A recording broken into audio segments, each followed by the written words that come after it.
Assalamualaikum warahmatullahi wabarakatuh. Hi guys, I'm Utami Widyassamantha as the fifth presenter of this group. Here I will explain the topic about using the models or how to use the models with a case study as an illustration. As previously explained by the presenter that there are two kind of models in designing materials which are predictive and evaluative. Now we use one of the studies or research as an illustration of the use of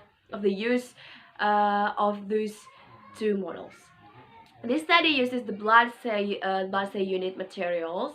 Blood cell unit is the material needed by Iranian students studying at the Institute of English Language Education, University of Lancaster, UK. The students were doing a 6-month pre-service English course prior to starting courses at British Technical College in Marine Engineering, Navigation, and Radio. The materials were consisted about maritime topics such as the role of officers and men in ship, types of ship, the intersection, and so on. This research found the text difficult to explode for some reasons. The first one, the texts are mostly descriptive, so that nothing the students can do except reading and writing. So because the text is only descriptive text, so the students can only read the text, and after that they answer the questions from the text by writing. So there are only two skills uh, by reading the descriptive text itself, only reading and writing.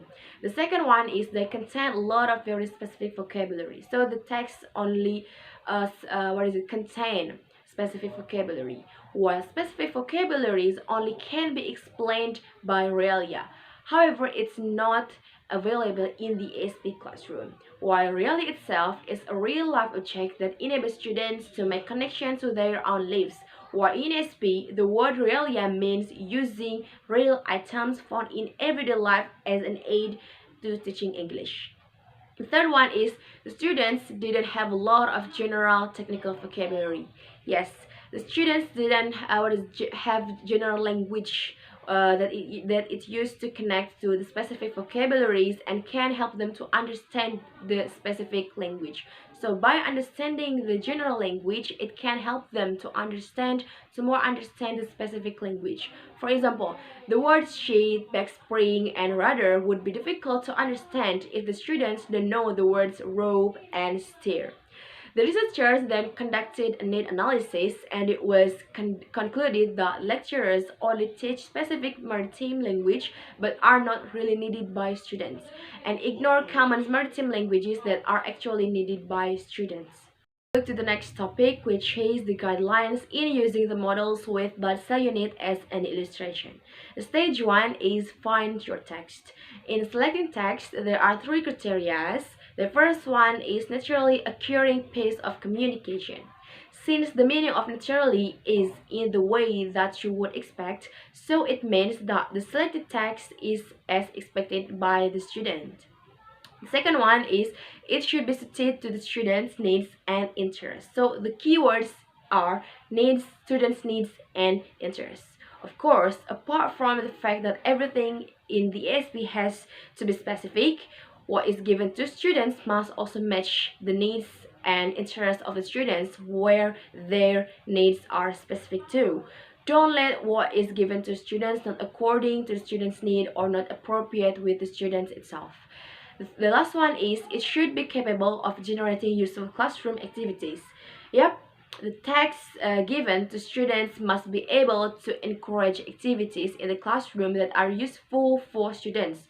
Not, as I mentioned earlier, that only descriptive text then questions that include understanding, so that it only requires to read and answer the questions by writing. So there must be more skill, more activities in classroom based on the text given. Stage 2 is think of the task that learners could do at the end of unit or assess the text. The purpose is to assess the potential of the text to be a classroom activity. For example, we decided on getting the learners to describe a similar enclosed pumping system such as a central heating system, air conditioning system, or the operation of refrigerator. There was no need to define it any more closely at this stage because the focus is to assess the creative potential of the text for classroom activities. The stage 3 is go back to the syllabus. At this stage, the task is matched, so we match the task. And then we think about whether the task or activity given to students can be useful for students or not. Alright guys, thank you so much for your kind attention. Don't forget to watch next video for the next stage. Thank you so much. Wassalamualaikum warahmatullahi wabarakatuh.